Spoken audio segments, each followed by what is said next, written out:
Welcome to investment idea balance sheet. ये क्या है? बैलेंस शीट एक फोटो की तरह होती है। ये आपको कंपनी की फाइनेंशियल हेल्थ दिखाती है। इसे बिजनेस का रिपोर्ट कार्ड समझो। ये रिपोर्ट बताती है कि कंपनी के पास क्या है और उस पर कितना उधार है। बैलेंस शीट एक खास समय पर बनाई जाती है।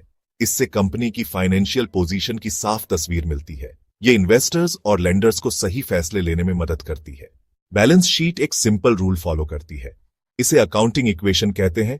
इक्वेशन ये है, एसेट्स बराबर लायबिलिटीज प्लस इक्विटी। ये इक्वेशन हमेशा सही होती है। एसेट्स वो होते हैं जो कंपनी के पास होते हैं। ये वो चीजें हैं जिनकी कोई वैल्यू होती है, जैसे कैश, बिल्डिंग और इक्विपमेंट।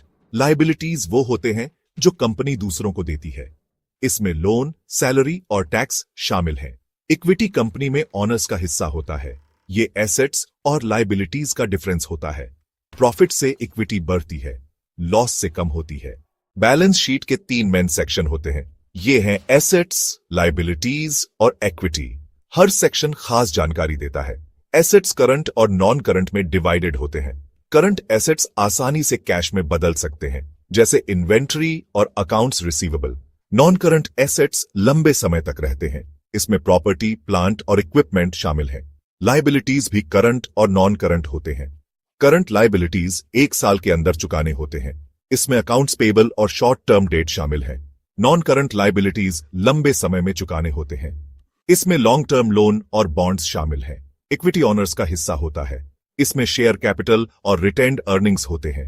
शेयर कैपिटल वो पैसा होता है जो शेयर होल्डर्स ने लगाया होता है। रिटेन्ड अर्निंग्स कंपनी का जमा हुआ प्रॉफिट होता है। एक सिंपल उदाहरण बैलेंस शीट को जिंदा करते हैं। चलो एक सिंपल उदाहरण देखते हैं। एक छोटी किताबों की दुकान है, bookworm heaven. Bookworm heaven balance sheet 31 दिसंबर 2024 तक। Assets, current assets, cash rupees space 1000 asterisk inventory 1 lakh, accounts receivable 25,000, total current assets 1,75,000 asterisk non current assets, furniture और fixture 50,000, total non current assets 50,000, total assets 2,25,000, liabilities, current liabilities, accounts payable 30,000, salaries payable 15,000, total current liabilities 45,000 asterisk non current liabilities, bank loan rupees 50,000, total non current liabilities rupees 50,000, total liabilities rupees 55,000, equity share capital 1 lakh, retained earnings 30,000, total equity 1 lakh 30,000, total liabilities और equity 2,25,000। ये balance sheet दिखाती है कि bookworm haven के total assets 2,25,000 है, उनके total liabilities 95,000 और total equity 1,30,000 है। इसका मतलब है कि कंपनी के एसेट्स, डेट और इक्विटी के कॉम्बिनेशन से फाइनेंस होते हैं। नंबर्स के आगे जरूरी फाइनेंशियल रेशियोज। फाइनेंशियल रेशियोज हमें बैलेंस शीट की जानकारी समझने में मदद करते हैं। ये कंपनी के परफॉर्मेंस के बारे में बताते हैं। ये 3 जरूरी फाइनेंशियल रेशियोज हैं। करंट रेशियो, ये रेशियो बताता है कि कंपनी शॉर्ट टर्म डेट कितनी आसानी से चुका सकती है। इसे करंट एसेट्स को करंट लायबिलिटीज से डिवाइड करके निकालते हैं। अगर करंट रेशियो 2 या उससे ज्यादा है तो कंपनी हेल्दी मानी जाती है। इसका मतलब कंपनी के पास करंट लायबिलिटीज से दुगने करंट एसेट्स हैं। डेट टू इक्विटी रेशियो, ये रेशियो कंपनी के फाइनेंशियल लेवरेज को मापता है। इसे टोटल लायबिलिटीज को टोटल इक्विटी से डिवाइड करके निकालते हैं। ज्यादा डेट टू इक्विटी रेशियो मतलब कंपनी अपने एसेट्स के लिए ज्यादा डेट इस्तेमाल कर रही है।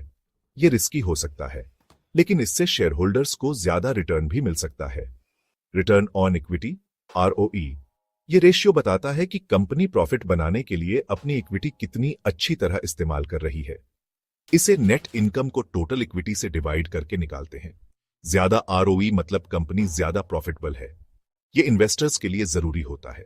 सक्सेस के लिए चेकलिस्ट, बैलेंस शीट को एनालाइज करना। ये रही एक चेकलिस्ट जो आपको बैलेंस शीट एनालाइज करने में मदद करेगी। 1.